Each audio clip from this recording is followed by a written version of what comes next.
안녕하세요. 여기는 미스터리 수사국입니다. 39년 전, 인도에는 이런 어머니가 있었습니다. 자신이 여성 정체성으로는 딸을 부양할 수 없다는 것을 깨달은 그녀는 20년 넘게 기른 긴 머리를 단호히 잘라내고 남자의 옷을 입고 모든 신분 정보를 남성으로 바꾸었습니다. 또한 남자의 일상적인 행동을 배우고 힘든 노동을 하며 완전히 남자로 살아가기 시작했습니다. 딸이 결혼한 후에도 그녀는 죽을 때까지 딸을 지키며 남자로 살겠다고 밝혔습니다. 40년 전인 1985년으로 거슬러 올라갑니다. 이해 인도 타밀나두주의 한 마을에 살던 에스 페치안말은 갓 20살이었고 마을 또래의 다른 소녀들처럼 부모의 주선으로 이웃 마을의 한 청년과 결혼했습니다. 결혼 후 페치안말은 어머니와 마찬가지로 평범하게 남편을 내조하며 아이를 키우는 삶을 살 것이라 생각했습니다. 그러나 결혼한 지 불과 15일 만에 남편을 제대로 알기도 전에 남편이 갑작스러운 심장마비로 세상을 떠났습니다. 예기치 못한 이 비극에 20살의 패치한 말은 절망에 빠졌습니다.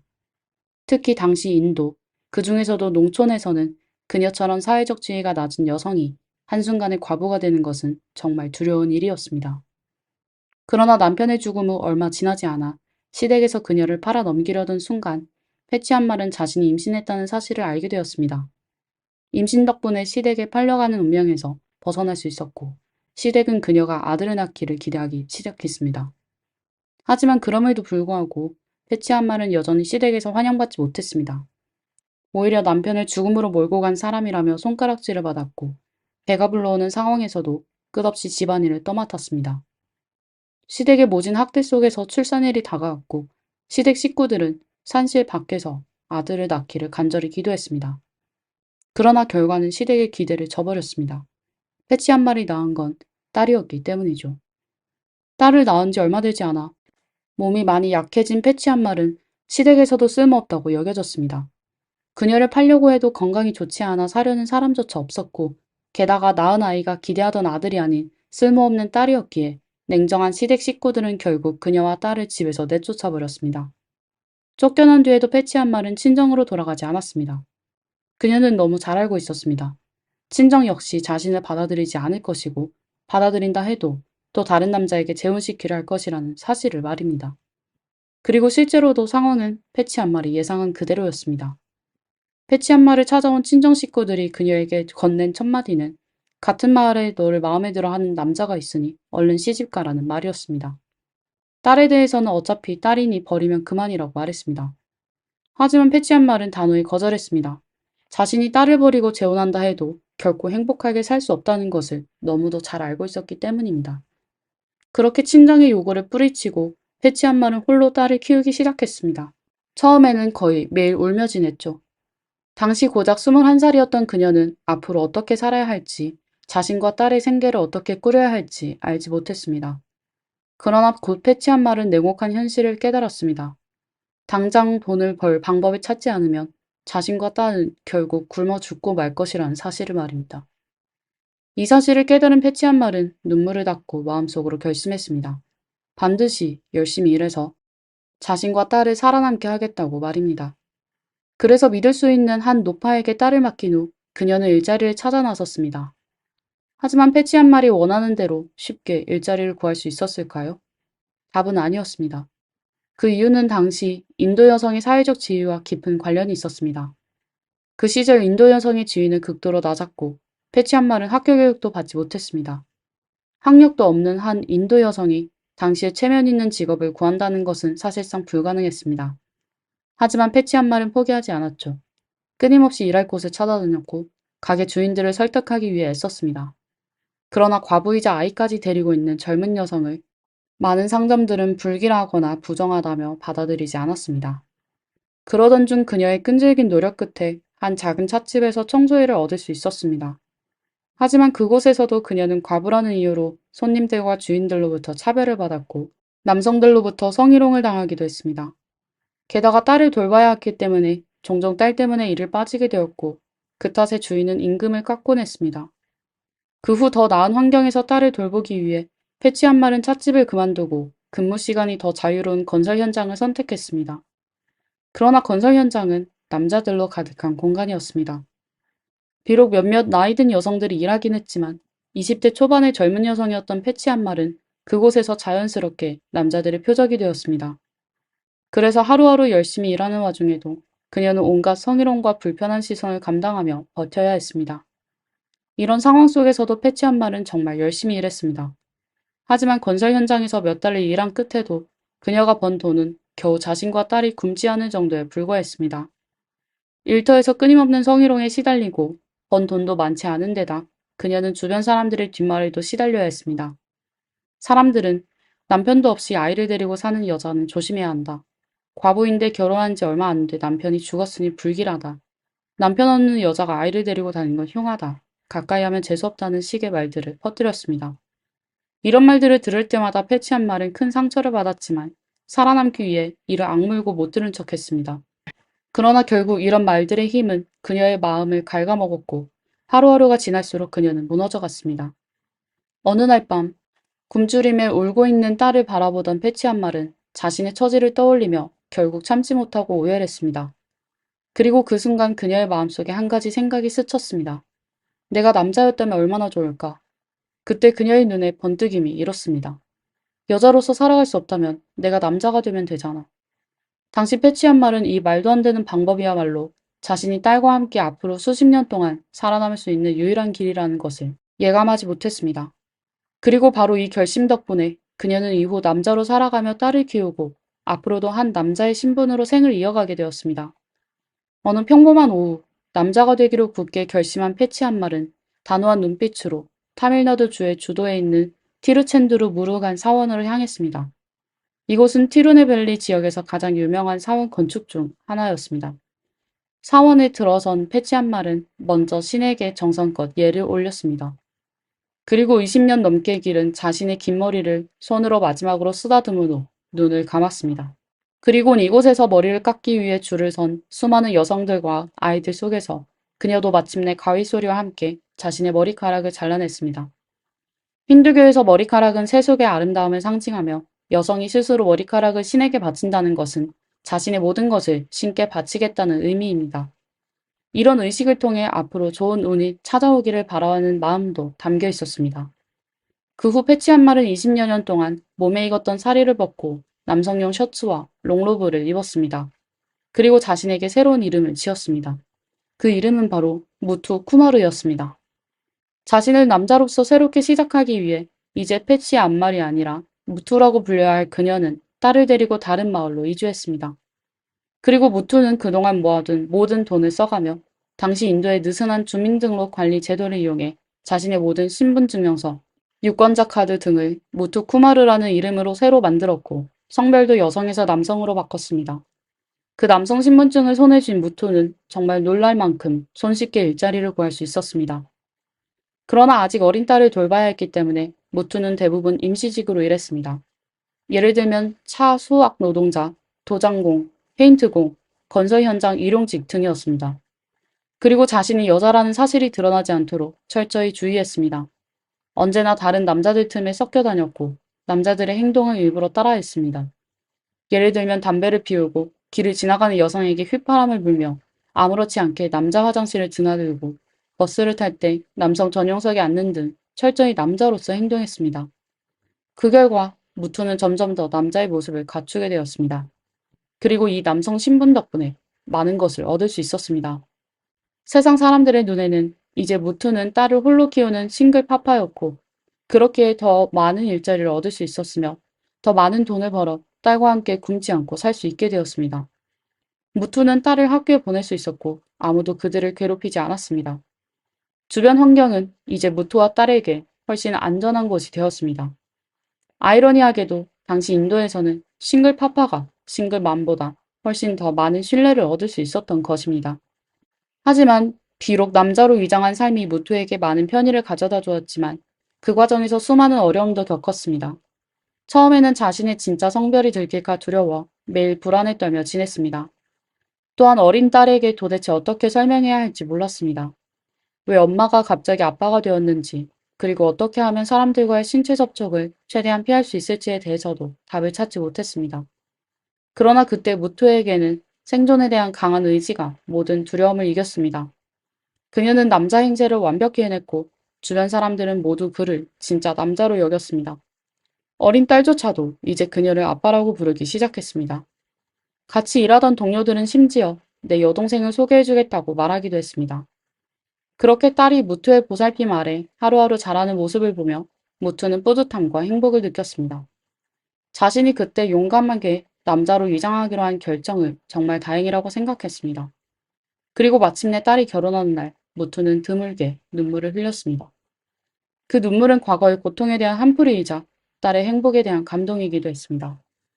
하지만 딸이 결혼한 뒤에도 무투는 다시 여성의 옷인 사리를 입고 여성의 정체성으로 돌아갈 생각은 없었습니다. 나는 앞으로도 무투로만 살 것이다. 이 신분 덕분에 나는 딸에게 안정된 삶을 줄 수 있었다. 나는 앞으로도 남자로서 딸을 지킬 것이고 죽을 때까지 그렇게 살 것이다. 왜냐하면 우리나라에서는 한 남성이 딸에게 줄 수 있는 보호가 여성보다 훨씬 크기 때문이다. 무투의 이야기가 언론에 알려지자 많은 인도 네티즌들은 이 일에 대해 다양한 의견을 내놓았습니다. 언론은 또 다른 사례들도 소개했습니다. 세상에는 생존을 위해 혹은 다른 이유로 자신을 남자로 위장하고 살아야 했던 여성들이 많이 있다는 사실도 함께 조명된 것입니다. 무투를 존경하는 네티즌들은 이렇게 말했습니다. 해치한 말은 좋은 여자였고 위대한 여자였으며 이제는 훌륭한 남자다. 대단한 사람이다. 앞으로 행복하게 살기를 바란다. 또 어떤 이는 이 이야기는 정말 화가 나면서도 마음이 아프다. 나도 인도 여성으로서 그녀가 왜 그렇게 할 수밖에 없었는지 잘 이해할 수 있다고 공감했습니다. 한편 누군가는 30여 년 전 인도의 여성들이 이런 극단적인 선택을 해야 했던 현실을 돌아보며 30년이 지난 오늘날에도 인도 여성들의 처지는 여전히 좋지 않다. 우리는 과연 어떤 사회에 살고 있는가를 비판적으로 성찰했습니다. 이들은 한편으론 그 어머니의 용기에 박수를 보내면서도 그녀가 그런 가혹한 사회에서 고통을 겪어야만 했던 사실에 대해 안타까움을 드러냈습니다. 그러나 공감과 존경의 목소리만 있었던 것은 아닙니다. 일부 네티즌들은 부정적인 반응을 보이며 말도 안 된다. 한 여자가 남자로 위장하고 산다는 게 이해되지 않는다. 남성을 모욕하는 행동이다. 라고 비난했습니다. 또 어떻게 30년 넘게 여자가 남자로 살아오면서 아무도 눈치채지 못했나. 그냥 언론의 과장이고 사기극일 뿐이다라는 냉소적인 의견도 나왔습니다. 심지어 한 여자가 남자 화장실을 드나들면서 대체 무슨 생각을 했는지 도저히 이해가 안 된다며 조롱 섞인 시각도 있었습니다. 하지만 인터넷에서 어떤 말이 오가든 상관없이 분명한 사실은 변하지 않았습니다. 과거의 패치한 말이든 현재의 무트든 그는 누구보다 위대한 어머니였고 그가 걸어온 길과 희생은 결코 폄하될 수 없었습니다. 더 안타까운 것은 세상에 무트처럼 살아온 여성이 결코 한 명만이 아니라는 점입니다. 무트 이후에도 여전히 많은 여성들이 생존을 위해 혹은 특별한 이유로 자신의 성별을 숨기고 남자로 살아가야 하는 현실에 놓여 있다는 사실입니다. 나디아 굴람은 1985년 아프가니스탄 카불에서 태어났습니다. 다른 많은 아프간 사람들과 마찬가지로 나디아도 전쟁의 고통을 겪었고 매일 굶주리고 정처 없이 떠돌았습니다. 그러나 가족을 먹여 살리기 위해 나디아는 10년 동안 이미 사망한 오빠로 위장해 밖에서 일하며 돈을 벌었습니다. 그러던 중 한 차례 전쟁 중 나디아는 불행히도 폭발에 휘말려 크게 다쳤고 스페인으로 호송되어 치료를 받았습니다. 그 후 아프가니스탄 난민 신분으로 스페인에 정착하게 되었죠. 나디아는 한 기자와 함께 소설 퀴즈 왕들의 비밀을 공동 집필했고 이 작품은 저명한 뉴베리상을 수상하며 국제적인 비평가들로부터 호평을 받았습니다. 2004년 인도에서 태어난 샤팔리 베르만은 12살부터 뛰어난 크리켓 재능을 보였습니다. 그러나 크리켓 학교는 여자라서 공에 맞아 다칠 수 있다는 이유로 그녀의 입학을 거부했습니다. 이에 분노한 샤팔리는 머리를 짧게 자르고 자신을 감춘 채 그 학교의 남학생으로 위장해 입학했습니다. 그렇게 학교의 남학생들과 1년 동안 크리켓을 함께한 끝에야 사람들은 그녀가 여자라는 것을 알아챘습니다. 샤팔리는 운이 따랐습니다. 그녀의 여성 정체성이 밝혀진 후 얼마 지나지 않아 학교는 여자 크리켓팀을 새로 창단하기로 결정했고 샤팔리는 당연히 그 팀에 합류했습니다. 그리고 곧 경기장에서 놀라운 실력을 발휘하며 두각을 나타냈습니다. 2019년 15살의 샤팔리 베르만은 인도 최연소 프로 크리켓 선수가 되었습니다. 2020년에는 16살의 나이로 인도를 대표해 호주에서 열린 여자 크리켓 월드컵에 출전했고 2022년에는 18살의 나이로 또다시 인도 대표로 뉴질랜드 여자 크리켓 월드컵에 참가했습니다. 무투, 나디아, 샤팔리의 이야기는 한 가지 슬픈 현실을 보여줍니다. 여성이 스스로를 남성으로 위장해야만 안전하게 살 수 있고 공정한 대우를 받을 수 있었다는 사실입니다. 더 비극적인 것은 오늘날에도 무투가 살고 있는 인도에서 여성의 지위는 여전히 낮고 그들은 여전히 남성과 동등한 권리를 누리지 못하며 차별과 학대를 받고 있다는 점입니다. 하지만 이런 상황은 여성의 잘못일까요? 물론 아닙니다. 여성으로 태어났다는 것에는 아무런 잘못이 없고 성별은 원죄가 아닙니다. 문제는 사람들 마음속에 자리 잡은 편견입니다. 여러분은 어떻게 생각하시나요? 여러분의 의견을 댓글로 남겨주세요. 함께 이야기해 봅시다. 여기는 미스터리 수사국이었습니다. 다음 시간에 다시 만나요. 한 쌍의 부부가 결혼의 전당에 들어서면 종종 평생 사랑할 것을 맹세하며 삶의 끝까지 함께할 것을 약속합니다. 이는 아름다운 약속이죠. 그러나 사우스 캐롤라이나의 한 부부에게는 그들이 정성스럽게 준비한 섬 결혼식이 예상치 못한 전환점을 맞이하게 되었습니다. 개최했던 장소, 손님의 명단, 메뉴와 음악까지 결혼식의 작은 세부사항 하나하나가 정성껏 설계되었었죠. 그들은 2023년 4월 28일 세상에서 가장 행복한 부부가 되기를 기대하고 있었습니다. 그러나 모두가 모르는 사실이 하나 있었습니다. 섬의 다른 한 곳에서 제이미 리 코모로스키라는 소녀가 이 행복한 날을 최악의 악몽으로 바꾸려 하고 있었다는 것입니다. 안녕하세요. 미스터리 수사국에 오신 것을 환영합니다. 이제 오늘의 사건 속으로 들어가 보겠습니다. 이 슬픈 사연은 한 사람의 경솔한 결정이 다른 사람에게 얼마나 치명적인 재앙을 초래할 수 있는지를 보여줍니다. 36세의 아릭 허치스는 세 형제 중 막내입니다.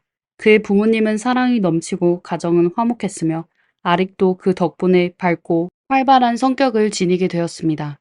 그는 대학에서 미디어 전공을 했고 졸업 후에는 대형 건설회사의 영업 매니저로 순조롭게 취직했습니다. 아릭은 업무상 자주 출장을 다녔습니다. 그는 한 번의 출장 중 호텔바에서 우연히 아름다운 여성을 만나게 되었습니다. 그녀는 짙은 갈색 머리와 갈색 눈, 그리고 환한 미소를 가지고 있었죠. 아릭은 그녀 옆에 앉을 자리를 찾았습니다. 그녀의 이름은 사만다 밀러였고 당시 34살로 애칭은 사미였습니다. 그녀의 어머니 리사 밀러는 1988년 여름 매우 로맨틱한 남성을 만나게 되었고 그 후 사미가 태어났습니다. 비록 두 사람이 결혼하지는 않았지만 사미의 부모는 예상치 못한 임신을 실수로 여기지 않았습니다. 그래서 사미는 어머니의 성을 따랐으며 신부와 그녀를 사랑해주는 새 아버지를 모두 가지게 되었습니다. 사미를 한 단어로 묘사한다면 친구들은 주저하지 않고 명랑함이라는 단어를 선택할 것입니다. 그녀는 모든 사람의 삶에 기쁨과 행복을 가져다 줄 수 있기 때문입니다. 사미는 어렸을 때부터 다른 사람의 감정을 돌볼 줄 알았습니다. 그녀는 주변 친구들을 매우 아끼며 어디를 가든 좋은 친구를 사귀었습니다. 그러나 그녀의 가장 친한 친구는 어머니 리사였습니다. 사미를 아는 사람들은 그녀가 진정한 자유로운 영혼을 지니고 있음을 알고 있었습니다. 대학을 졸업한 후 그녀는 처음에 간호조무사로 일을 했고 그 후 성형외과 의사의 사무실에서 일을 했습니다. 이후 사미는 방향을 바꿔 마케팅 분야에 들어가 한 회사의 AS 부서 책임자로 일하게 되었습니다. 그녀는 유타로 출장을 가던 중 아릭을 우연히 만나게 되었고 그로 인해 두 사람은 인연을 맺게 되었습니다. 호텔에서 그들은 매우 즐거운 대화를 나눴습니다. 아릭은 그녀의 아름다움뿐만 아니라 지혜와 유머에 감동을 받았습니다. 밤이 되어 두 사람은 대화를 마친 후 서로의 전화번호를 교환하고 각자 방으로 돌아갔습니다. 흥분된 사미는 즉시 엄마에게 전화를 걸어 방금 만난 아주 멋진 남자에 대해 이야기했습니다. 하지만 그녀는 또한 두 사람이 미래가 없을 것이라 생각한다며 슬퍼했습니다. 왜냐하면 그들은 단지 일 때문에 그 호텔에 머물고 있었기 때문입니다.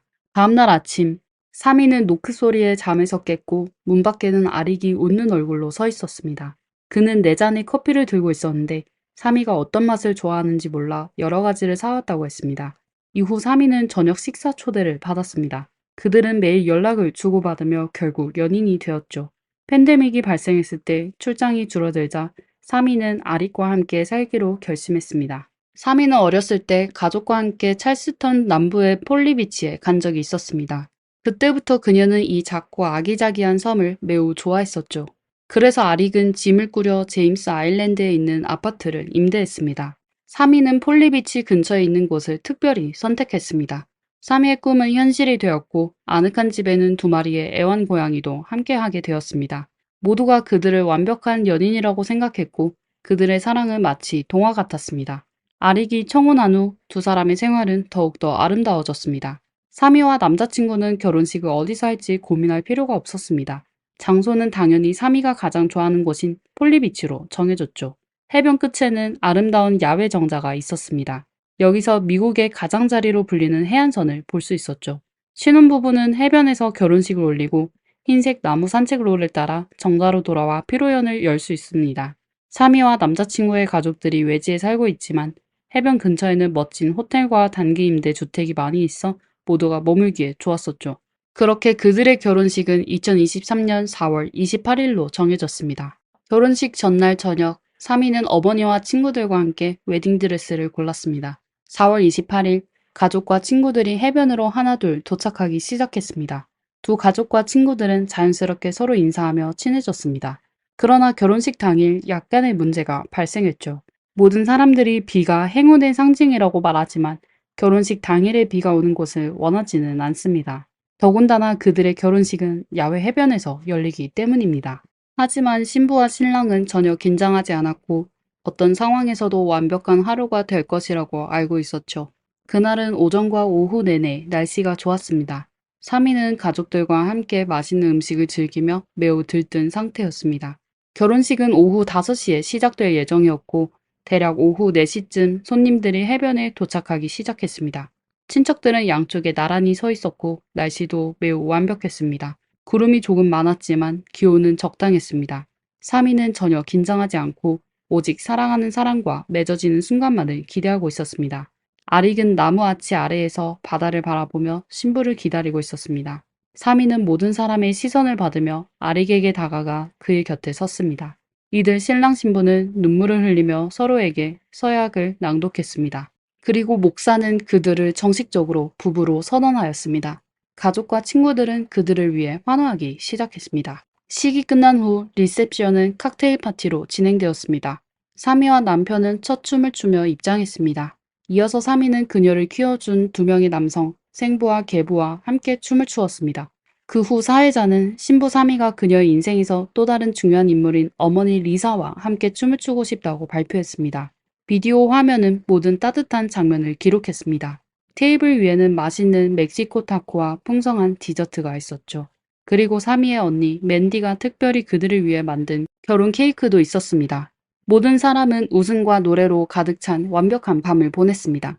리셉션이 끝난 후 아릭의 매형이 신혼부부를 몇 마일 떨어진 신혼집으로 데려갔습니다. 신혼부부가 떠날 때 손님들은 양쪽에 서서 불꽃봉을 들고 작은 길을 만들어 주었습니다. 아릭과 그의 아내는 군중 사이를 지나 작은 차에 탑승했습니다. 그 차는 해변 마을에서 흔히 볼 수 있는 골프카트였습니다. 차 뒷부분에는 Just Married라는 작은 표지판이 걸려 있었습니다. 아릭의 매형은 17살의 자녀와 함께 차의 앞좌석에 앉았습니다. 아릭 부부는 뒷좌석에 앉아 친척들에게 손을 흔들며 작별 인사를 했습니다. 주차장을 떠날 때 사미는 남편에게 이 밤이 영원히 끝나지 않기를 바래 라고 말했습니다. 이것이 아릭의 기억 속에 남아있는 아내의 마지막 말이었습니다. 결혼식 장소에서 몇 마일 떨어지지 않은 곳에 센터 스트리트라는 도로가 있습니다. 이 도로는 폴리비치의 주요 도로로 상점, 레스토랑, 해변, 바, 루프탑 클럽을 연결해 섬의 활기찬 야경을 제공합니다. 주변 도시에서 온 젊은이들도 이곳으로 와서 휴식을 취하곤 합니다. 그 중에는 25세의 제이미도 포함되어 있습니다. 그녀는 1997년에 태어나 뉴저지의 고급 주택지역에서 형제 자매들과 함께 자랐습니다. 제이미는 아버지와의 관계가 특히 좋았고 일부 사람들은 그녀가 너무 많이 사랑받았다고 말하기도 했습니다. 하지만 제이미를 아는 사람들은 그녀가 매우 착한 마음을 가지고 있다고 말합니다. 그녀는 파티를 사랑하는 소녀로 사교 활동을 활발히 했었죠. 그러면서도 대학 시절 내내 4.0 GPA를 유지하며 학장 표창을 받기도 했습니다. 대학을 졸업한 제이미는 호텔 경영학위를 취득했고 한 물류회사에서 고객관리자로 성공적으로 일을 했습니다. 그녀는 동시에 자신의 연인 에반 테트로를 만나게 되었습니다. 그러나 2023년 4월 제이미는 고액 연봉의 일을 그만두고 섬에 있는 타코보이라는 레스토랑에서 일하기로 했습니다. 이 레스토랑은 센터 스트리트 근처에 위치해 있습니다. 사미 부부와 마찬가지로 제이미와 남자친구도 섬에서의 생활을 즐기고 있었습니다. 4월 28일 제이미는 한 멕시코 레스토랑으로 식사를 하러 갔습니다. 레스토랑은 다소 외진 곳에 위치해 있었지만 시설이 매우 잘 갖추어져 있다고 알려져 있었습니다. 이 레스토랑은 매주 파티를 열었고 파티는 매우 열광적이었으며 무료 테킬라와 마가리타를 제공했습니다. 제이미의 동료들 중 몇몇 젊은이들은 이 파티에 참가하는 걸 매우 좋아했죠. 제이미가 당시 얼마나 많은 술을 마셨는지는 아무도 알지 못하지만 무료 술의 유혹에 단 한 잔만 마셨을 가능성은 매우 낮습니다. 제이미는 회색 차를 렌트해서 친구들과 만나러 갔습니다. 그녀는 이미 여러 다른 바를 방문한 후였습니다. 그날 밤 제이미는 이미 취해 있었고 밤이 되자 더욱더 무모해졌습니다. 제이미는 몸집이 작아 각 바에서 한 잔씩만 마셔도 이미 음주운전 상태였습니다.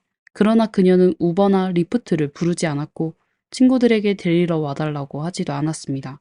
대신 그녀는 직접 운전해서 집으로 돌아가기로 결정했습니다. 제이미의 집은 섬의 반대편에 있었고 그녀는 단지 좌회전을 해서 폴리로드에 들어간 후 제임스 아일랜드까지 직진하기만 하면 됐습니다. 그러나 약 오후 10시경 제이미는 주차장을 빠져나와 실수로 오른쪽으로 애슐리 애비뉴에 들어섰습니다. 보통 미국의 거리에서 방향을 잘못 들었다면 작은 골목길을 통해 다시 올바른 방향을 찾거나 유턴이 허용된 곳에서 되돌아가면 됩니다. 그러나 애슐리 애비뉴의 양쪽 끝은 통행할 수 없는 곳으로 한쪽 끝에는 등대가 있고 다른 쪽 끝에는 오락시설이 있습니다. 하지만 제이미는 자신이 잘못된 길로 들어섰다는 것을 인식하지 못했었죠. 우연히도 그때 사미 부부도 같은 방향으로 가고 있었고 그들의 목적지는 두 사람의 신혼집이었습니다. 제이미가 이전에 폴리비치에서 여러 번 왕복한 경험이 있었다면 자신이 길을 잘못 들었다는 것을 알아챘을지도 모릅니다. 그러나 그녀가 무슨 생각을 하고 있었든 간에 그녀의 속도는 이미 주행 제한 속도를 초과하고 있었습니다. 해변도로에는 저속 차량, 자전거, 보행자가 많기 때문에 대부분의 해변 마을은 제한 속도가 매우 낮습니다. 애슐리 애비뉴와 폴리 아일랜드에서는 제한 속도가 시속 25마일입니다.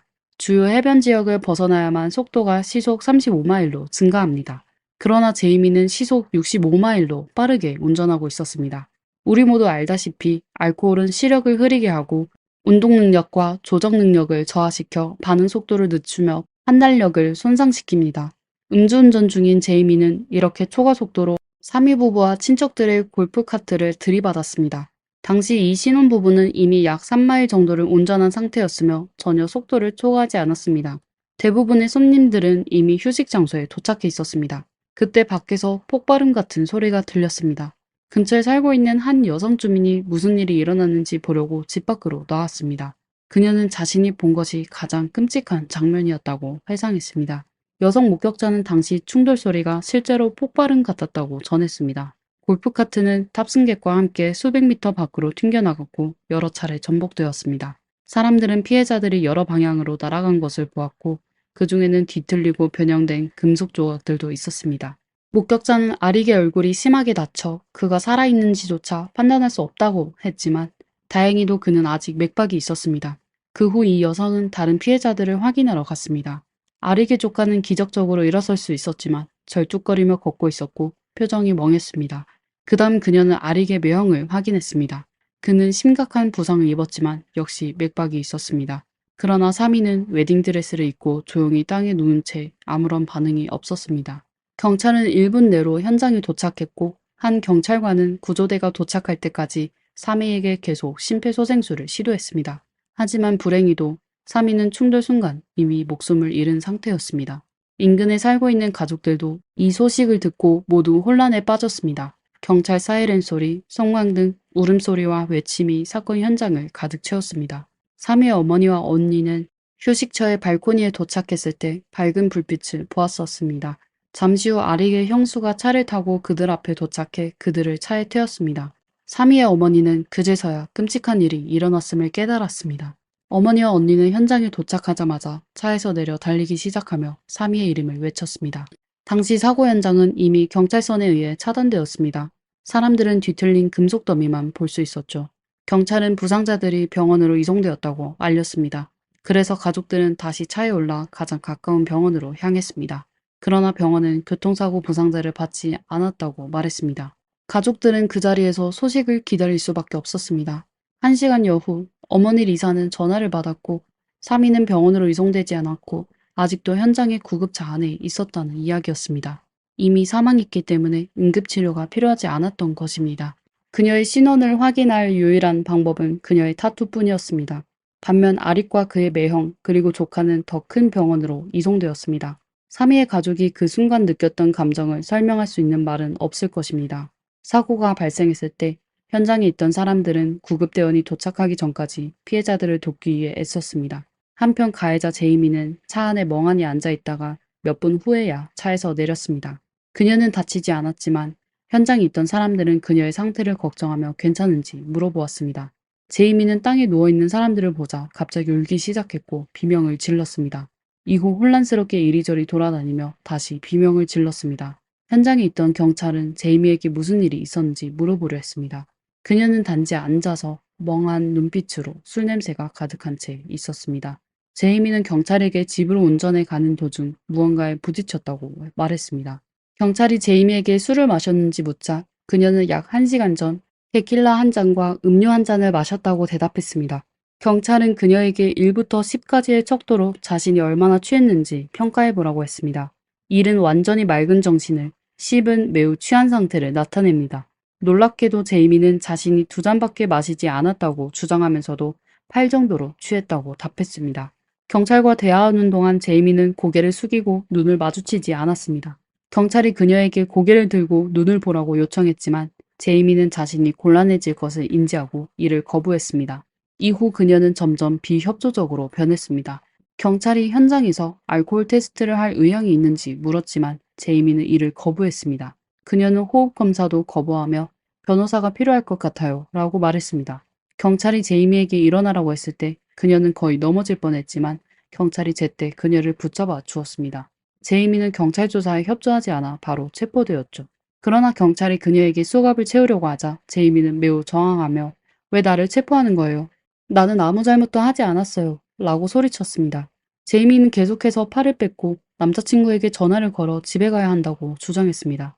그녀와 다른 사람들의 안전을 위해 경찰은 그녀를 경찰차에 태우기로 결정했습니다. 한 여성 경찰관이 차의 다른 쪽에서 다가와 강제로 제이미를 차에 태웠습니다. 감옥에 있는 동안 제이미는 여전히 알코올 테스트를 거부했습니다.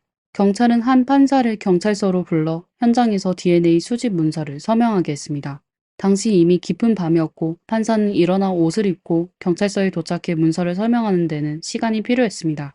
사고 발생 후 몇 시간이 지난 후에도 제이미의 혈중 알코올 농도는 여전히 0.261로 이 수치는 법적 한도의 거의 3배에 달합니다. 제이미는 즉시 카운티 교도소로 이송되었고 타인의 사망을 초래한 무모한 행동, 3가지 중상 또는 사망을 초래한 중범죄, 음주운전 등의 혐의로 기소되었습니다. 그녀는 자신을 해칠 가능성이 있어 엄중한 감시를 받았습니다. 제이미는 교도소로 가는 길에 자살을 암시하는 발언을 했기 때문입니다. 병원에서 아릭은 몇 날 며칠 동안 혼수 상태에 있다가 깨어났을 때 혼란스러운 표정을 띠고 있었습니다. 그가 처음으로 물은 질문은 사미는 어디 있어요? 였습니다. 가족들은 슬픔에 잠긴 채 그에게 진실을 말해주었습니다. 아릭은 2다리가 부러졌고 얼굴과 몸 여러 곳에 골절상을 입었습니다. 그 외에도 그는 등뼈가 부러지고 심각한 뇌손상을 입었습니다. 의사들은 앞으로 여러 차례의 수술이 필요하다고 말했습니다. 그러나 신체적인 고통은 사랑하는 사람을 잃은 고통에 비하면 아무것도 아니었습니다. 아릭의 매형도 사고에서 중상을 입었습니다. 반면 아릭의 조카는 운 좋게도 가벼운 부상만 입었습니다. 아릭의 어머니는 의료비와 사미의 장례비를 돕기 위해 모금 캠페인을 시작했습니다. 아릭은 병원에서 몇 주를 보낸 후 퇴원했습니다. 그의 신체는 서서히 회복되고 있었지만 여전히 완전한 회복을 위해 더 많은 수술이 필요했습니다. 모두가 제이미의 행동이 끔찍하다고 생각하고 있을 때 그녀와 부모, 남자친구의 교도소 전화 통화 녹음이 유출되었습니다. 제이미는 사건의 심각성을 전혀 인식하지 못하고 있었습니다. 그녀와 아버지의 통화 내용을 통해 우리는 그녀의 아버지가 딸을 얼마나 지나치게 사랑하는지를 알 수 있죠. 그는 딸이 감옥에서 겪는 문제만을 걱정했을 뿐 그녀가 저지른 잘못을 직시하게 하거나 책임을 지도록 하지 않았습니다. 자식을 보호하고 어려움에서 벗어나게 도와주는 것은 모든 부모의 본능입니다. 그러나 사람들은 이 아버지가 책임을 다하지 않고 딸의 행동을 축소하고 있다고 생각했습니다. They sent me away for a really long time. Well, we're trying to avoid that, aren't we? We cannot do anything more than what we're doing. 녹음된 통화 중 하나에 제이미는 아버지에게 왜 이런 일이 내게 일어나는지 아직도 이해가 안 돼요 라고 불평했습니다. 이에 아버지는 나쁜 일은 항상 좋은 사람에게 일어나기 마련이야. 사랑하는 딸아, 이건 그냥 운명이야. 그저 너에게 일어난 일이야. 우리가 최선을 다해 처리할게. 알겠니? 라고 답했습니다. 많은 사람들은 아버지가 딸을 위로하려는 마음을 이해할 수 있었지만 그는 여전히 딸을 지나치게 애지중지했습니다. 그는 마치 중학생과 대화하듯 딸과 대화하며 제이미가 단지 싸움 때문에 정학당한 것처럼 여겼습니다. 그는 딸이 저지른 큰 잘못을 반성하게 할 생각은 전혀 하지 않았습니다. 다음 영상에서 아버지는 제이미에게 변호사들에 대한 생각을 물었습니다.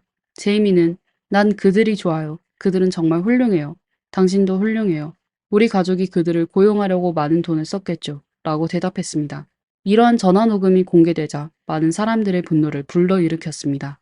이 부녀가 범죄 조직에 대한 농담을 나누며 웃고 있었기 때문입니다.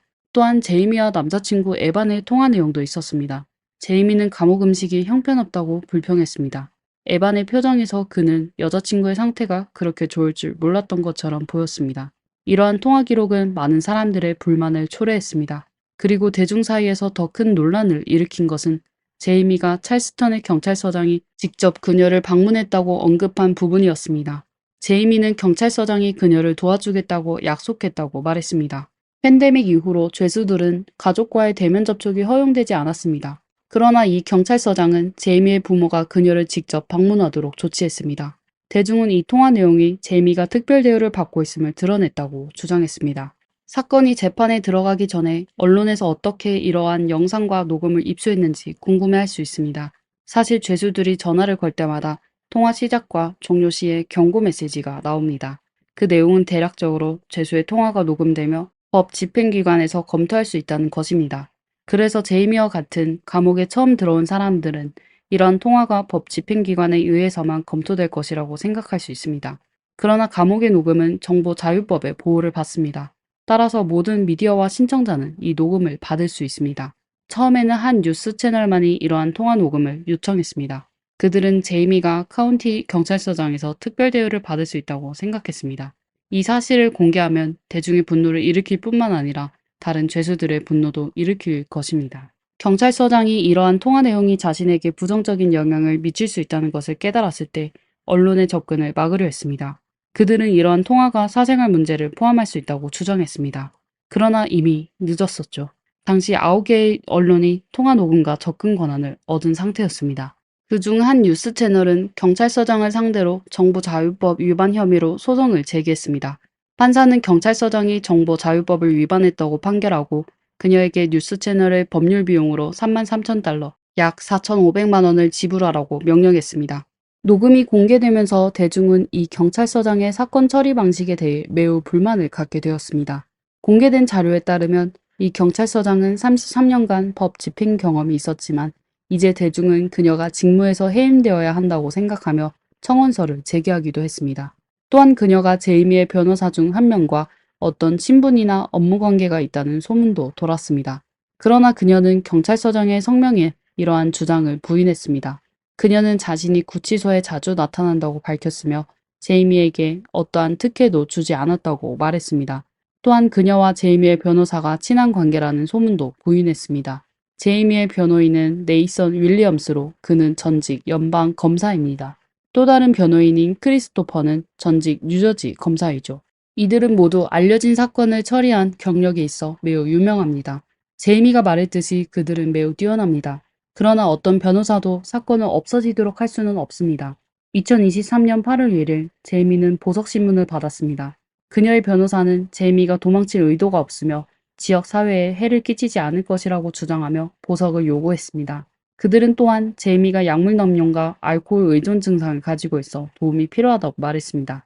그녀의 가족들은 판사에게 제이미가 회복 단계를 잘 넘기도록 도울 것이며 재판 날까지 그녀를 책임질 것이라고 약속했습니다.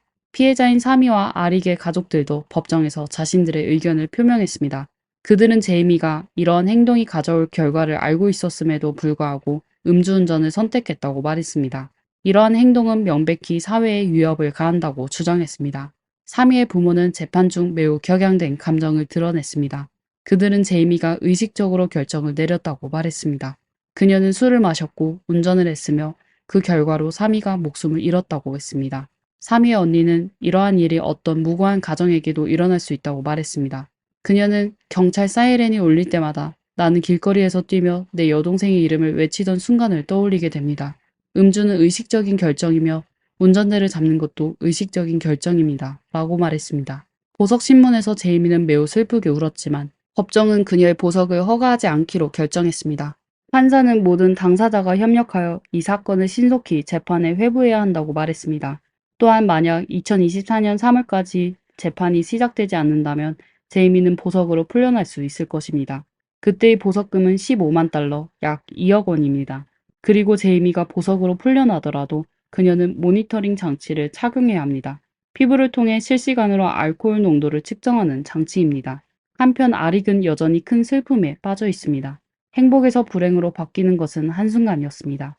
그는 아내가 마지막으로 그에게 한 말이 이 밤이 영원히 끝나지 않기를 바래 라는 것을 기억하고 있습니다. 이후 사미의 어머니는 일부 논평을 발표했습니다. 이것은 두 신혼 가정 간에 분열이 생기고 있다는 인상을 주었습니다. 그녀는 사미의 이름이 사만다 밀러라고 주장했습니다. 그녀는 결혼식 당일에 사망했기 때문에 어머니 리사는 언론이 그녀의 가족에 대한 존중의 표시로 남편의 성이 아닌 밀러라는 성을 사용해 주기를 원했습니다. 그러나 많은 사람들이 온라인에서 이것이 아릭에 대한 명백한 무례라고 표현했습니다. 그는 방금 아내를 잃었기 때문입니다. 나중에 리사는 사위에 대한 무례한 의도는 없었다고 주장했지만 사람들은 그녀의 말투에서 적대감을 느낄 수 있었습니다. 특히 그녀가 두 가족이 더 이상 같은 편에 있지 않다고 말했을 때 그러했습니다. 실제로 사미의 어머니는 법원에 아릭을 상대로 한 동의서를 제출했습니다. 리사에 따르면 아릭과 사미의 가족은 모든 법적 문제를 공동으로 처리하기로 합의했습니다. 신혼인 아릭은 사미의 유산 수혜자로 간주되었습니다. 그러나 사미의 어머니는 이를 방해하며 아릭의 유산 관리 능력에 의문을 제기했습니다. 그녀는 아릭을 대신할 법원 지정 관리인을 요구했습니다. 아릭의 변호사는 아릭과 그의 아내가 합법적으로 결혼했으며 아릭이 그의 아내를 합법적으로 대표한다고 성명을 발표했습니다. 사건에 관련된 사람들은 각자 다른 방식으로 슬픔을 처리하고 있지만 이 새로운 갈등은 금전적인 이유로 발생한 것입니다. 앞서 언급했듯이 아릭의 어머니는 아릭과 사미를 위해 모금 캠페인을 만들었습니다. 그러나 사미의 어머니는 가족을 대표하여 별도의 계좌를 만들기로 결정하고 사미의 문제는 자신들이 관리하겠다고 주장했습니다. 한편 아릭은 아내를 위해 추가 소송을 제기하기로 결정했습니다. 제이미를 과실치사로 고소하는 것 외에도 그는 제이미에게 술을 제공한 모든 레스토랑, 바, 바텐더와 서버를 고소했습니다. 소송에서는 제이미가 분명히 과음했음에도 불구하고 이 장소들이 계속해서 술을 제공했다고 주장했습니다. 또한 이 기업들과 직원들은 이미 취한 사람에게 술을 제공하지 않을 책임이 있습니다. 이 소송은 제이미의 최신 고용주인 타코보이도 대상으로 하고 있습니다. 아릭은 그들이 제이미에게 저녁 활동에 참여하도록 압박을 가했고 이로 인해 과음하게 되었다고 주장했습니다. 그러나 타코보이의 경영진은 그들이 직원들에게 바에서 시간을 보내도록 권장하지 않았으며 그날 밤 제이미는 작업장에 있지도 않았다고 주장했습니다. 실제로 사우스 캐롤라이나를 포함한 많은 주에서는 명백히 취한 사람이나 미성년자에게 알코올 음료를 제공하는 것을 금지하는 법률이 있습니다. 이러한 법률은 드라마 쇼법으로 불리며 기업과 알코올 음료를 제공하는 직원이 그들이 서비스한 소비자가 저지른 어떤 행동에 대해 책임을 지도록 규정하고 있습니다. 이는 만약 제이미가 유죄 판결을 받게 되면 이들 기업과 개인들이 피해자들에게 배상하기 위해 벌금을 지불해야 할 수도 있음을 의미합니다. 또한 없어둔 영업 허가를 잃게 되어 호텔이나 바 등의 장소가 폐업할 수도 있습니다. 한편 제이미가 유죄 판결을 받게 되면 최대 55년의 징역형에 처해질 수도 있습니다. 이 사건을 주목하는 전문가들은 제이미가 그렇게 오래 복역하지는 않을 것이라고 예상합니다. 그러나 사건의 심각성과 이 사건이 고위급 사건이라는 것을 고려할 때 그녀는 최소한 일부 시간 동안 복역하게 될 것입니다. 제이미는 이전에 경미한 교통위반 외에는 다른 범죄 기록이 없었습니다. 사실 그녀가 술에 취하지 않았더라도 과속운전은 매우 무모한 행동이었습니다. 이 사건이 널리 주목받은 이유는 공개된 전화녹음 때문입니다. 그중 한 장면에서 제이미는 내 인생은 끝났어 라고 말했습니다.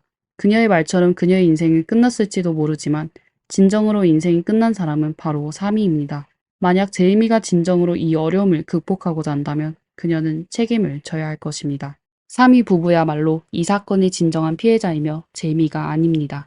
이 비극이 사람들로 하여금 음주운전이 초래할 수 있는 심각한 파괴를 인식하게 되길 바랍니다. 이 영상을 보고 계신 여러분, 만약 여러분의 자녀나 사랑하는 사람이 음주운전으로 타인을 해치고 감옥에 가게 된다면 어떻게 하시겠습니까? 댓글로 여러분의 의견을 남겨주세요. 오늘의 이야기는 여기까지입니다. 시청해주셔서 감사합니다. 제 채널이 마음에 드셨다면 좋아요, 구독, 댓글 잊지 말고 남겨주세요. 다음 시간에 다시 만나요. 안녕하세요. 미스터리 수사국에 오신 것을 환영합니다. 오늘은 완벽에 가까운 범죄 사건에 대해 이야기하고자 합니다. 한 신혼의 신부가 여행 중 갑작스러운 사고로 세상을 떠났습니다. 사건이 언론에 보도되면서 경찰은 곧 용의자를 특정했고 수많은 단서는 그가 범인임을 증명했지만 안타깝게도 그는 완벽한 알리바이를 가지고 있었습니다. 사건은 곧 교착 상태에 빠졌고 범인이 바로 눈앞에 있는데도 불구하고 어찌할 수가 없어 경찰은 매우 골치 아파했습니다.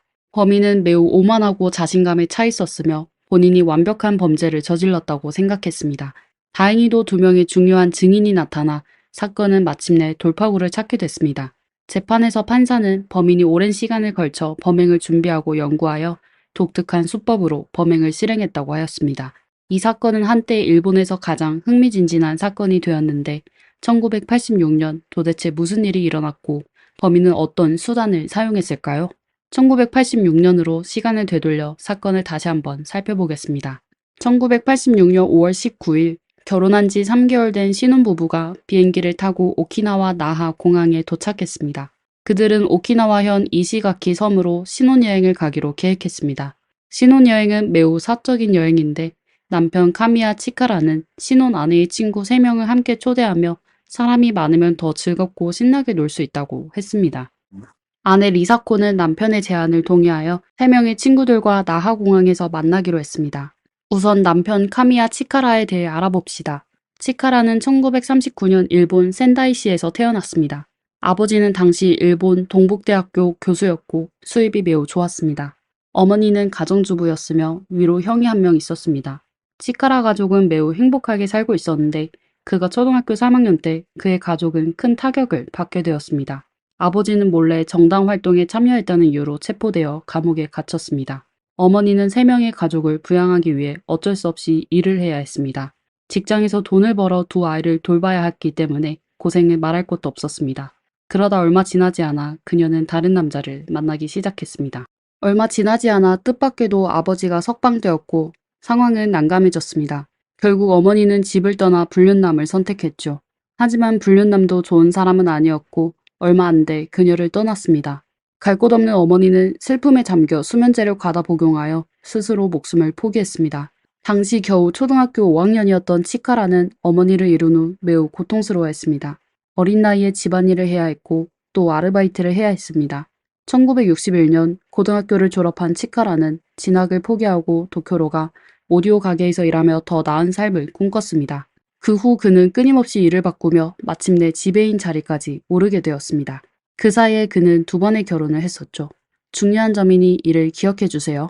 어느덧 시간이 흘러 1985년 말 치카라는 자신의 회계사무소를 운영하기 시작했으며 매일 정장을 차려입고 다녀 사람들의 눈에 성공한 사업가로 남게 됐습니다. 그때 그는 마침 클럽에서 일하던 리사코를 만나게 됐습니다. 리사코에게 첫눈에 반했는지 아니면 다른 이유가 있었는지 치카라는 6일 만에 프로포즈를 했습니다. 리사코는 치카라의 끈기와 열정에 감동하여 곧 결혼을 동의했습니다. 1986년 2월 2 사람은 순조롭고도 아주 빠르게 결혼을 진행했습니다. 결혼 3개월 후 그들은 오키나와로 신혼여행을 가기로 결정했습니다. 그렇게 극은 시작되었습니다. 다음날 5월 20일 치카라 부부와 3명의 친구가 나하공항에서 만나 함께 이시가키 섬으로 향했습니다. 지금까지 모든 것은 순조로웠습니다. 시간이 흘러 오전 11시 때 리사코는 영양제 캡슐을 몇 개 먹었습니다. 약 30분 후인 11시 40분에 치카라는 갑자기 불안해지기 시작하더니 아내에게 매우 중요한 일이 생각났다며 지금 당장 집으로 가서 처리해야 한다고 말했습니다. 그는 중요한 일이 무엇인지를 설명하지 않았지만 아내는 남편이 초조해하는 모습을 보고 그가 먼저 집으로 가는 것을 허락했습니다. 치카라는 걱정 마 여보, 일 처리를 마치고 가장 빠른 비행기로 돌아올게 라고 말했습니다. 그렇게 함께 여행을 떠나려던 두 사람은 떨어지게 됐습니다. 리사코는 이 헤어짐이 두 사람의 영원한 작별이 될 것이라고는 상상도 못했습니다. 치카라는 곧 비행기 티켓을 구매하여 혼자 오사카 집으로 돌아갔습니다. 리사코는 결국 세 명의 친구와 함께 비행기를 타고 이시가키 섬으로 향했죠. 12시 53분 비행기는 무사히 목적지에 착륙했습니다. 리사코와 친구들은 택시를 타고 예약한 호텔로 향했는데 이때 돌발 사고가 발생했습니다. 리사코는 땀이 뻘뻘 흘리며 추워 몸을 떨기 시작하고 사지가 마비되는 증상이 나타났습니다. 친구들은 리사코가 피곤하거나 감기에 걸린 것으로 생각하여 호텔에서 푹 쉬면 나아질 것이라 생각했지만 호텔에 도착하자 리사코의 증상은 더욱 심해졌습니다. 그녀는 온몸에 경련을 일으키고 호흡곤란을 겪기 시작했습니다. 친구들은 더 이상 지체할 수 없다고 생각하고 구급차를 불렀습니다. 리사코는 구급차에 실려 남쪽에 있는 야에야마 병원으로 가게 됐는데 호텔을 떠난 지 불과 7분 만에 심장이 멈췄습니다. 구급차에 탄 의료진은 심폐소생술을 시도했지만 안타깝게도 여러 차례 응급처치에도 불구하고 리사코는 오후 3시 4분 병원에서 세상을 떠나게 되었습니다. 그 시각 공항에서 대기 중이던 치카라는 아내가 숨졌다는 소식을 듣고 바로 병원으로 달려갔습니다. 그는 숨진 아내를 보며 엄청난 슬픔에 잠겼습니다. 아내와 결혼한 지 3개월도 채 되지 않았는데 잠시 헤어졌을 뿐인데 영원한 이별이 되었다니 말입니다. 리사코가 너무 갑작스럽게 숨지게 되어 그녀의 친구들에 대해 의심하기 시작했습니다. 병원 측에서도 이상하게 느꼈는지 경찰에 신고를 했습니다. 경찰은 치카라에게 리사코에 대해 부검하여 그녀가 숨진 원인을 찾아보는 게 좋을 거라고 제안했는데 이에 치카라는 바로 동의했습니다. 당시 류큐대학교 법의학 조교였던 오노 요우키치 박사가 이 부검에 참여했습니다. 그리고 바로 그가 이 사건을 해결하는 가장 중요한 사람이 되었죠. 오노 의사의 검진을 통해 리사코의 신체가 건강하고 각 내부 장기에서도 병리적 이상이 발견되지 않았다는 사실이 확인되었습니다. 심장 위치에 약간의 붉은 액체가 있었지만 다른 질병은 발견되지 않았습니다. 세 친구가 제공한 단서들, 즉 발병 시 심한 발한과 호흡 곤란 등의 증상을 종합해 볼 때 사망 원인은 급성 심근경색으로 추정되었습니다. 하지만 오노 박사는 직감적으로 무언가 이상함을 느꼈습니다. 우선 급성 심근경색의 원인을 알 수 없었고 리사코의 남편 치카라가 너무나 평온했기 때문입니다.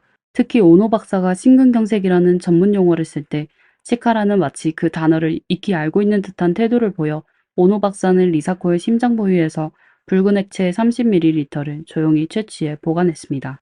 이것은 나중에 사건의 결정적인 증거가 되었습니다. 5월 말 오사카에서 리사코의 장례식이 열렸습니다. 많은 친척과 친구들이 왔지만 이상하게도 치카라 쪽 친척은 한 명도 보이지 않았습니다. 치카라만 혼자 참석한 것입니다. 이는 너무나도 비정상적인 일이었습니다. 리사코와 함께 여행을 갔던 3명의 친구들은 더 이상 가만히 있을 수 없었습니다. 그들은 언론과 경찰에 치카라를 조사해달라고 요청했습니다. 사실 그들은 이시가키 섬에 있을 때부터 치카라를 의심했습니다. 그들이 의심하는 부분은 다음과 같습니다.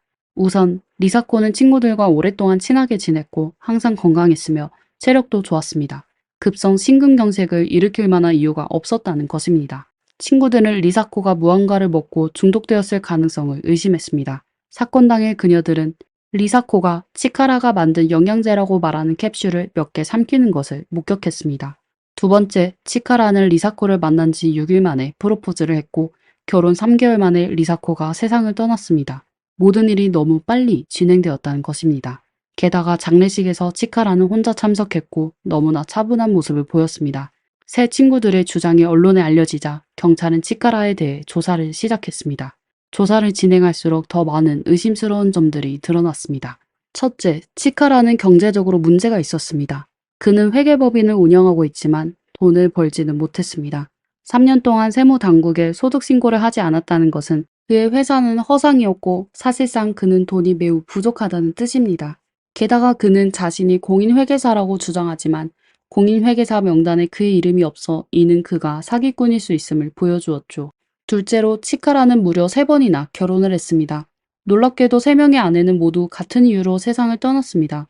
바로 심장질환으로 갑작스럽게 세상을 떠나게 된 것입니다. 첫 번째 아내 교코는 간호사였는데 21살에 결혼하여 17년 후인 1981년 심장 문제로 세상을 떠났습니다. 두 번째 아내 나츠에는 결혼 1년 만에 신부전으로 숨졌습니다. 세 번째 아내인 리사코 역시 결혼 3개월 만에 심근경색으로 숨을 거뒀습니다. 5년 동안 3명의 아내가 연이어 세상을 떠난다는 것은 매우 수상했습니다. 더욱 무서운 것은 치카라는 두 번째 아내에게 1,000만 엔, 하나로 약 8,700만 원 상당의 보험에 가입시켰다는 사실입니다. 결국 치카라는 거액의 보험금을 받았습니다. 리사코의 경우 조사 결과 치카라는 그녀에게 무려 4개의 보험에 가입시켰으며 총 보험금은 1억 8,500만 엔, 우리 돈으로 약 16억 원에 달했습니다. 물론 수익자는 모두 치카라였습니다. 이 보험들의 월 보험료는 18만 원이었는데 당시 거의 파산 직전이었던 치카라에게는 큰 부담이었습니다. 그는 보험료를 내기 위해 돈을 빌려야 할 정도였는데 이상하게도 리사코가 참변을 당하기 20일 전 새 보험에 가입시키기도 했습니다. 치카라의 보험 사기 행각은 너무나도 명백하여 보험회사 역시 이상함을 감지하고 보험금 지급을 거부했습니다. 그들은 리사코가 과거 신경질환으로 입원한 적이 있었는데 보험 가입 당시 보험사에 알리지 않았다는 것을 이유로 치카라를 거절한 것이었습니다. 이에 치카라는 격분하고 보험회사를 고소했습니다.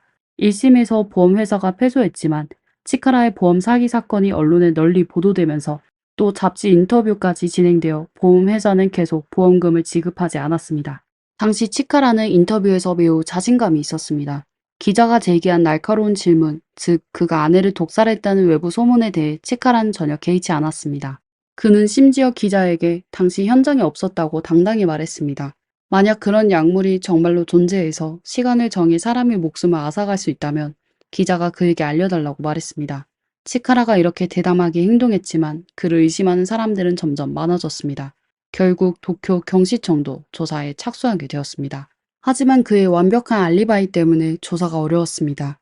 리사코가 발병했을 때 그는 공항에서 비행기를 기다리고 있었기 때문에 이는 조작할 수 없는 사실이었습니다. 설령 그가 아내에게 제공한 영양 캡슐에 독이 들어있었다고 해도 아내는 그 캡슐을 먹은 지 약 1시간 40분 후에야 발병했습니다. 명백히 그런 약물이 그렇게 오랜 시간 후에 발작하게 하는 것은 불가능해 보였습니다. 지금 문제는 치카라가 독살하여 보험금을 타내려는 의도와 동기는 분명하지만 결정적인 증거가 부족하다는 것입니다. 이제 이야기의 중요한 부분이 시작됩니다. 처음에 신체 검사를 담당했던 오노 의사를 기억하시나요? 의심을 품었던 오노 박사는 30ml의 붉은 액체를 보관해 두었고 사건 발생 이후 실험을 거듭하여 어떤 독성 물질이 들어있는지 알아내고자 했습니다. 하지만 액체의 양이 너무 적어 몇 번의 검사만으로는 확인할 수 없었습니다. 그는 결국 붉은색 액체를 일본 도호쿠 대학교와 류큐 대학교에 보냈습니다. 긴 시간 동안의 실험과 비교 끝에 붉은색 액체에서 마침내 독성 물질인 아코니틴을 검출하였습니다. 아코니틴은 부자 등의 식물에 존재하는 강력한 독성 물질인데 진통 효과가 있지만 독성이 매우 강해 감각신경과 중추신경을 흥분시키고 마비시킵니다. 심장 근육세포에 직접적인 피해를 주며 심장 부정맥부터 심하면 목숨을 잃을 수도 있습니다. 사람들은 오래전부터 아코니틴을 이용해 왔습니다. 예를 들어 부자 뿌리에 독을 화살촉에 발라 사냥을 하는 등 다양한 용도로 사용되었습니다. 발한과 사지마비 증상은 리사코가 사건 당시 보였던 증상과 완벽하게 일치합니다. 경찰은 치카라가 부자를 구매했다는 증거도 찾아냈습니다. 그는 한 꽃가게에서 부자화분 69개를 구입한 기록이 있었습니다. 이 두 가지의 결정적인 증거를 토대로 1991년 7월 1일 경찰은 치카라를 고의 상해 및 사기 미수 혐의로 체포했습니다. 그는 20일 전에 또 다른 횡령 사건으로 체포되어 체포는 쉽게 이루어졌습니다. 하지만 치카라에게 유죄 판결을 내리는 것은 쉽지 않았습니다. 조사 결과 리사코는 부자가 들어간 캡슐을 먹은 지 1시간 40분 후에야 쓰러졌다는 사실이 밝혀졌습니다. 그 사이에 다른 음식이나 음료를 먹거나 마신 흔적은 없었습니다. 하지만 문제는 아코니틴이 매우 빠르게 독성을 나타내는 물질이라는 점이었습니다. 특히 치사량의 경우 섭취 후 10분 이내에 바로 발병합니다. 캡슐의 효과를 고려하더라도 캡슐이 작아 최대 3겹에서 5겹으로만 포장될 수 없어 치카라의 완벽한 알리바이는 말 그대로 정말 완벽했습니다. 이렇게 되면 검찰은 치카라를 유죄 판결 내릴 수가 없게 되죠. 치카라는 체포 이후에도 전혀 불안해하지 않고 식욕도 좋았습니다.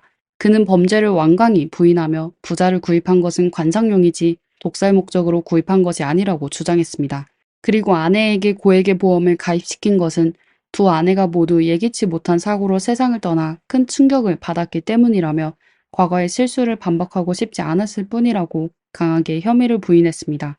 그는 심지어 경찰에게 다음과 같은 말을 했습니다. 何を言われようともどう報道されようともやってない人間の強みっていうのは本当に一番強いと思ってますから何も気にしておりません。これだけね広まったのに5人逮捕したら大変な問題でしょ。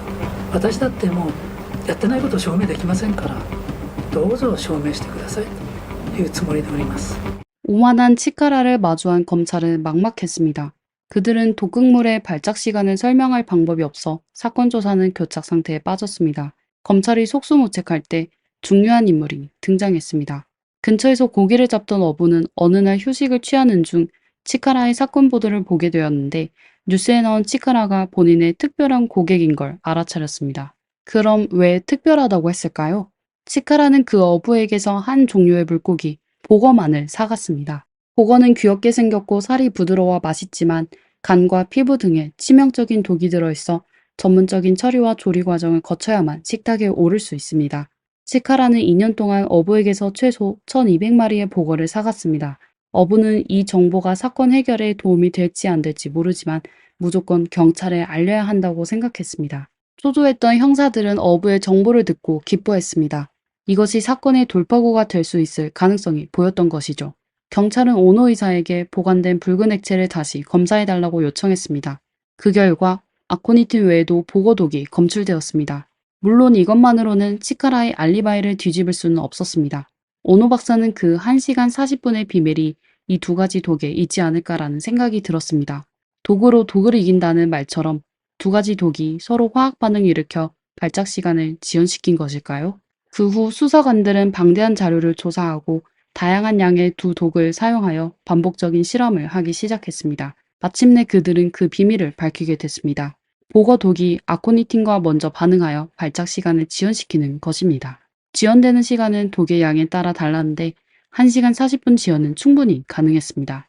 이 실험 결과는 치카라의 완벽한 알리바이를 산산이 조각내었고 그는 더 이상 법의 심판을 피할 수 없게 되었습니다. 하지만 이해할 수 없는 점이 있는데 고등학교까지 다닌 치카라는 의학 지식이 전혀 없었는데 어떻게 이 두 가지 독을 이용하여 사람을 해쳐 돈을 벌 생각을 했을까요? 그리고 어떻게 독의 양을 정확하게 계산했을까요? 결국 경찰은 그가 임대한 아파트에서 답을 찾았습니다. 그곳에는 다량의 화학 실험 장비가 있었습니다. 집주인 또한 치카라가 물을 엄청 많이 사용했으며 많은 쥐를 키웠다고 증언했습니다. 치카라는 1981년부터 부자를 구매하기 시작했고 그 후 꾸준히 보거를 구매했습니다. 아마도 그는 그곳에서 쥐를 이용하여 오랜 시간 동안 실험을 해온 것이었습니다. 그의 두 번째 아내도 그가 죽인 것으로 추정되는데 그는 보험회사로부터 거액의 보험금을 받은 후 달콤한 맛을 본 뒤 리사코를 목표로 삼았던 것입니다. 다시 얘기하자면 결혼은 보험금 사기가 목적이었습니다. 그래서 치카라는 리사코를 만난 지 6일 만에 프로포즈한 것입니다. 그리고 본인의 알리바이를 만들기 위해 여행 중에 아내의 새 친구를 초대하고 자신은 자리를 비웠습니다. 만약 당시 경찰이 피해자의 부검을 요구하지 않았다면, 만약 오노 박사가 30ml의 붉은 액체를 보관하지 않았다면 이 사건은 아마 영원히 묻혔을 것입니다. 누군가가 치카라를 의심하더라도 그를 어떻게 할 수 없어 완전 범죄만이 남았을 것이죠. 1994년 치카라에 대한 재판이 시작되었습니다. 검찰은 치카라의 범행 동기부터 수법, 증인과 증거까지 철저하게 정리하였습니다. 하지만 그렇게 확실한 증거 앞에서도 치카라는 법정에서 죄를 부인했습니다. 그는 본인이 부자를 구매한 것은 단지 관상용이었고 보거를 산 것은 보거 요리를 연구하여 식품 회사를 차리려고 했을 뿐이라며 아내를 독살할 생각은 전혀 없었다고 했습니다. 하지만 판사도 바보가 아니었습니다. 검찰의 자세한 설명을 듣고 난 판사는 치카라가 오랜 기간 동안 계획하고 연구하여 독특한 사람을 해치는 방법을 만들어 실행했다고 판단했습니다. 그는 극악무도한 범죄를 저질렀고 법에 따라 무기징역을 선고받았습니다. 판결이 선고되자 치카라는 억울하다고 소리치며 죄를 부인하고 항소했습니다. 도쿄 고등법원은 곧 원심을 유지하는 판결을 내렸습니다. 그는 또 대법원에 항소했지만 결과는 같았습니다. 이미 최종 판결이 내려졌지만 치카라는 여전히 감옥에서 계속 무죄를 주장했습니다. 그는 그 후로도 용의자 부자 상해 사건과 무기징역 부자 상해 사건의 진실이라는 두 권의 책을 썼습니다. 책에서 그는 자신이 무죄라는 주장을 펼쳤지만 아무도 그를 상대해주지 않습니다. 2012년 11월 73세의 치카라는 감옥에서 질병으로 세상을 떠났습니다. 이 사건은 당시 일본에 큰 충격을 남겼습니다. 범죄자가 사건에서 거의 빠져나갈 수 있었기 때문이었죠. 만약 오노 박사가 의심하고 추적하여 증거를 보관하지 않았다면, 만일 어부가 뉴스를 보고 중요한 정보를 제공하지 않았다면 이 사건은 정말 완전 범죄가 되었을 것입니다. 오늘 이야기는 여기까지입니다. 미스터리 수사국이었습니다. 다음 시간에 뵙겠습니다.